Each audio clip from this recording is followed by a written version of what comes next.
আসসালামু আলাইকুম সম্মানিত পাঠকবৃন্দ, আশা করছি আপনারা প্রত্যেকে ভালো রয়েছেন। ডেইলি ইউজ অফ ম্যাথ বই থেকে আমরা আজকে একটা ইন্টারেস্টিং কোশ্চেন সলভ করতে যাচ্ছি। সেটি হলো, বলা হয়েছে 100 বর্গ ফুট ইকুয়াল কত বর্গ ইঞ্চি, এরপর বলা হয়েছে কত বর্গ গন্ডা, তারপর বলা হয়েছে কত বর্গ মিটার, এরপর বলা হয়েছে কত বর্গ গজ। আমার হাতে দেখতে পাচ্ছেন ডেইলি ইউজ অফ ম্যাথ বইটি।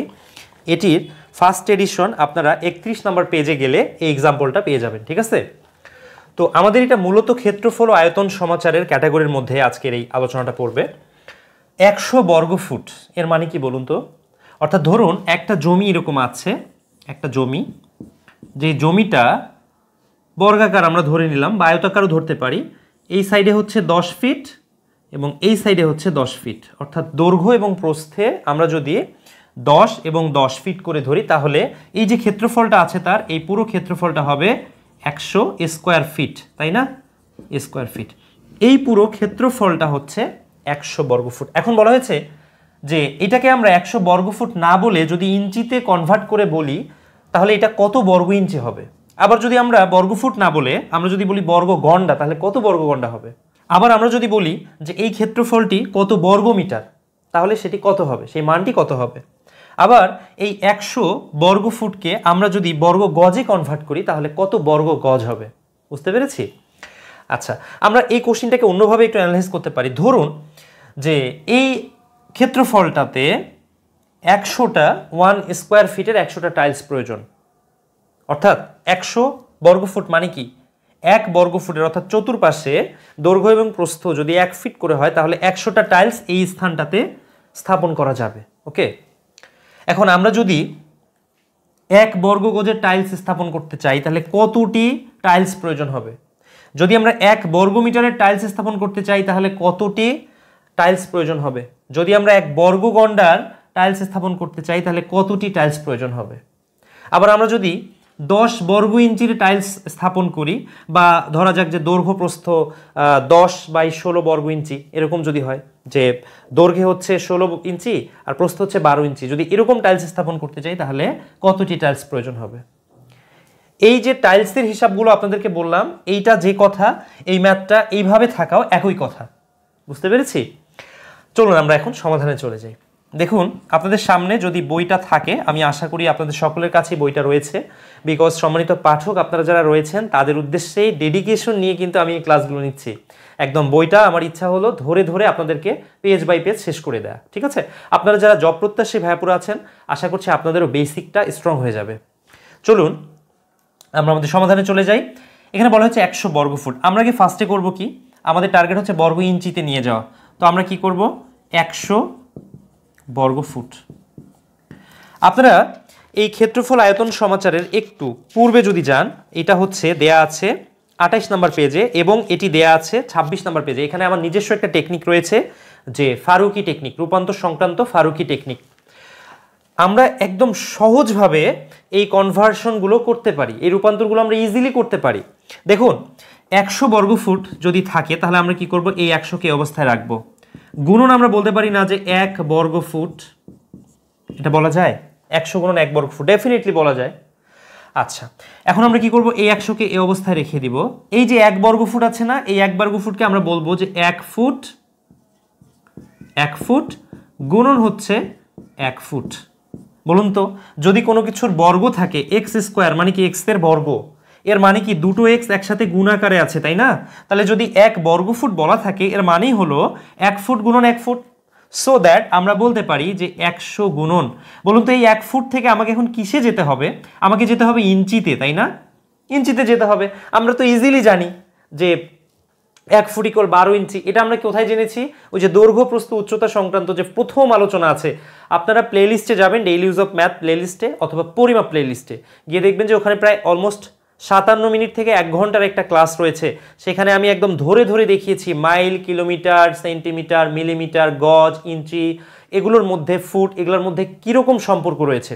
সো আমরা খুব ভালো মতো ওটাও কিন্তু নির্ণয় করতে পারি। আমরা জানি যে 1 ফুট ইকুয়াল 12 ইঞ্চি। সো আমরা এখন বলবো যে 12 ইঞ্চি গুণন এই 1 ফুট ইকুয়াল, আবার বলবো 12 ইঞ্চি, ঠিক আছে? 12 ইঞ্চি। বলুন তো, আমরা যদি এগুলোকে গুণ করি তাহলে কত পাবো? এই যে 12 আর 12 কত হবে? 144, 144-এর সাথে 100 গুণ হবে, অর্থাৎ 144-এর সাথে দুটো শূন্য, এত বর্গ ইঞ্চি। বলুন তো বর্গ ইঞ্চি কেন হচ্ছে? এর কারণটা হলো যে এই যে এখানে একটা ইঞ্চি, এই যে আরেকটা ইঞ্চি, মানে সংখ্যাগুলোকে আপনি আগে গুণ করেন, তারপরে এই যে ইঞ্চি ইঞ্চি মিলে বর্গ ইঞ্চি। বর্গ ইঞ্চি মানেই কিন্তু দুটো ইঞ্চি গুণাকারে আসবে, ঠিক আছে?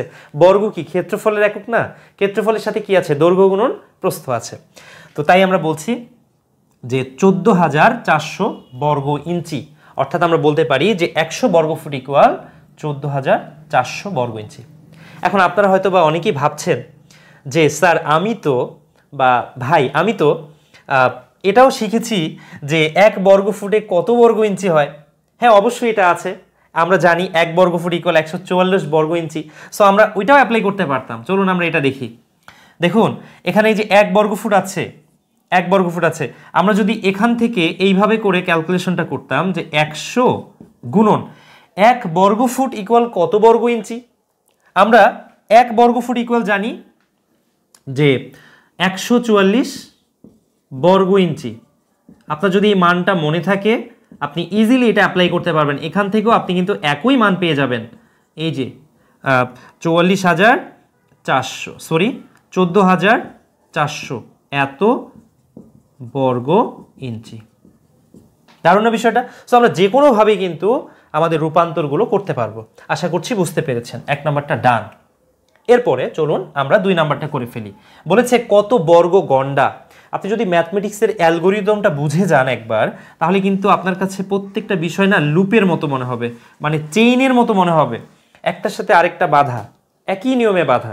আপনি জাস্ট একটা পার্ট বুঝতে পারলে বাকি পার্টগুলো ওইভাবেই করতে পারবেন ইজিলি। এখন ডেইলি ইউজ অফ ম্যাথ বইয়ে আপনাদের সামনে যাদের বইটা রয়েছে, আপনারা 26 পেজ বের করলে দেখবেন যে ওখানে একটা সম্পর্ক দেয়া আছে, রূপান্তর একটা বক্স দেয়া আছে ক্ষেত্রফলের। সেখানে বলা রয়েছে যে 4 গণ্ডায় হচ্ছে 9 বর্গ ফুট।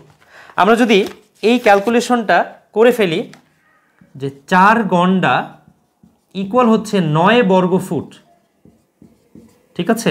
4 গণ্ডা ইকুয়াল হচ্ছে 9 বর্গ ফুট, অর্থাৎ কোনো একটা স্পেস যদি 9 বর্গ ফিট থাকে তাহলে সেই জায়গাটাকে আমরা বলতে পারি 4 গণ্ডা। ওকে, এই মানটা মনে রাখতে হবে, ঠিক আছে? তাহলে আমরা যদি এখন এটা অ্যাপ্লাই করি যে 100 গুণন, বলুন তো 9 বর্গ ফুটে যদি 4 গণ্ডা হয় তাহলে 1 বর্গ ফুটে কত হবে? 4/9 গণ্ডা। মানে আপনি এটাকে বাম পাশে নিয়ে এসে চিন্তা করেন যে 9 বর্গ ফুট ইকুয়াল হচ্ছে 4 গণ্ডা, অতএব 1 বর্গ ফুট কত হবে? 9টা কি ভাগ হয়ে যাবে না 4-এর নিচে? সো আমরা বলতে পারি যে 1 বর্গ ফুট ইকুয়াল 4/9 গণ্ডা। গণ্ডার সাথে কিন্তু বর্গ বলতে হয় না, কারণ গণ্ডা মানেই হচ্ছে ওইটা ক্ষেত্রফল, ক্ষেত্রফলের একক, ঠিক আছে? লোকাল বা দেশীয় একক। তাহলে আমরা যদি এটাকে ক্যালকুলেট করি তাহলে আমরা পাবো হচ্ছে 400/9। আমি একদম বই থেকে মানটা আপনাদের লিখে দিচ্ছি। সেটি হলো, আপনি যদি মানটা নির্ণয় করেন তাহলে পাবো হচ্ছে 400/9। আমরা কিন্তু এই ক্যালকুলেশনগুলো ক্যালকুলেটর ছাড়াও ইজিলি করতে পারবো। এটার যে মানটা পাবো সেটি হচ্ছে আমাদের নির্ণয় গণ্ডা। ওকে, আশা করছি আপনারা খুব ভালো মতো এটা বুঝতে পেরেছেন। এরপর চলুন আমরা চলে যাব কত বর্গ মিটার। বলুন তো এটা আমরা নির্ণয় করতে পারবো না? এইটা আপনাদের জন্য আমি SW রাখছি, এটা আপনাদের জন্য হোমওয়ার্ক, ঠিক আছে? যে কত বর্গ মিটার হবে। আমি একটু ক্লুটা দিই। ক্লুটা হচ্ছে আপনাদেরকে মনে রাখতে হবে যে 1 বর্গ মিটার ইকুয়াল, এই যে পরের পেজে এটা রয়েছে, 1 বর্গ মিটার ইকুয়াল 10.76 বর্গ ফুট। এটা আপনারা একদম 32 নম্বর পেজের প্রথমেই পেয়ে যাবেন। এটা আমরা রূপান্তর বক্স থেকে কিন্তু জানি যে কোনো একটা জায়গা যদি 1 বর্গ মিটার হয়, অর্থাৎ চতুর্পাশে যদি 1 মিটার করে হয়, তাহলে সেই জায়গাটা আমরা বলতে পারি ওই ক্ষেত্রফলটুকু হচ্ছে 10.76 বর্গ ফুট। অর্থাৎ আপনি যদি 1 বর্গ মিটারের একটা জায়গায় টাইলস স্থাপন করেন তাহলে আপনি 10টা টাইলস বসিয়েও আরও কিছু ফাঁকা অংশ পাবেন, যেইটা কিনা 0.76, অর্থাৎ একটা টাইলসের 76% আপনি আরও কেটে ওই ফাঁকা জায়গাটাতে বসাতে পারবেন। বুঝতে পেরেছি? Okay fine. এরপর চলুন আমরা নির্ণয় করব কত বর্গ গজ। আপনারা এটা কমেন্টস করে সবাই জানিয়ে দিবেন যে কত বর্গ মিটার। একটু সময় লাগবে, কিন্তু আপনারা সবাই কমেন্টস করে জানিয়ে দিবেন।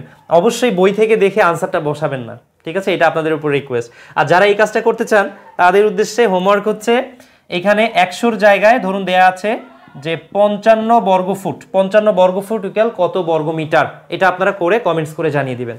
এরপরে চলুন আমরা 4 নম্বরে চলে যাই।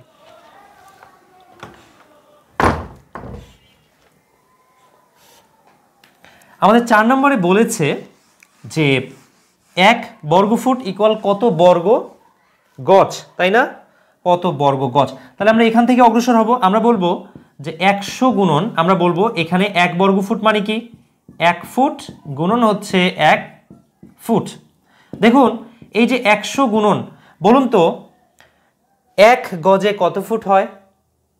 3 ফুটে 1 গজ হয়, তাই না? তাহলে আমরা বলতে পারি যে এই সাইডে আপনি একটু চিন্তা করেন তো, যে 3 ফুট 1 গজে হচ্ছে 3 ফুট, তার মানে 3 ফুটে 1 গজ। অতএব আপনি বলুন তো 1 ফুটে কত গজ হবে?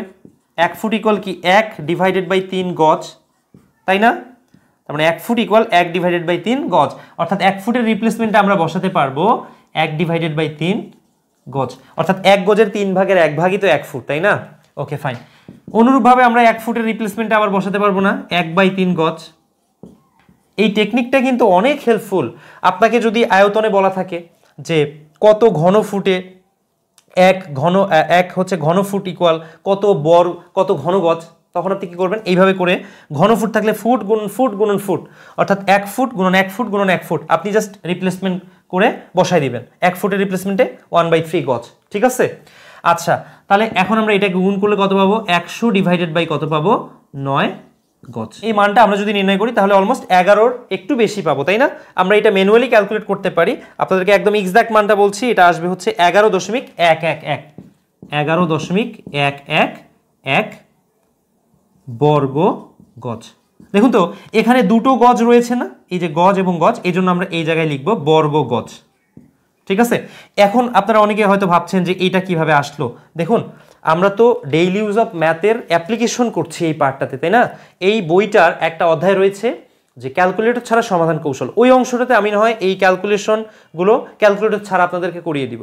সো এগুলো যেহেতু আমাদের একদম ব্যবহারিক মেজারমেন্ট সংক্রান্ত, সো ক্যালকুলেটর ছাড়া ওই কনসেপ্টে আমরা করতে পারবো, বাট আমি আপনাদেরকে সরাসরি মানটা বলে দিচ্ছি, কারণ আমাদের এইগুলোর ইউজ পারতে হবে সবসময়, তাই না? সবাই তো আর জব প্রত্যাশী কিংবা ভর্তি পরীক্ষার্থী ভাইয়াপুরা আপনারা নাই, আপনারা সবাই এই ক্লাসগুলো করছেন। অনেকে জব হয়ে গেছে, অনেকে আবার জবের প্রস্তুতি অনেক বাকি আছে, তাই না?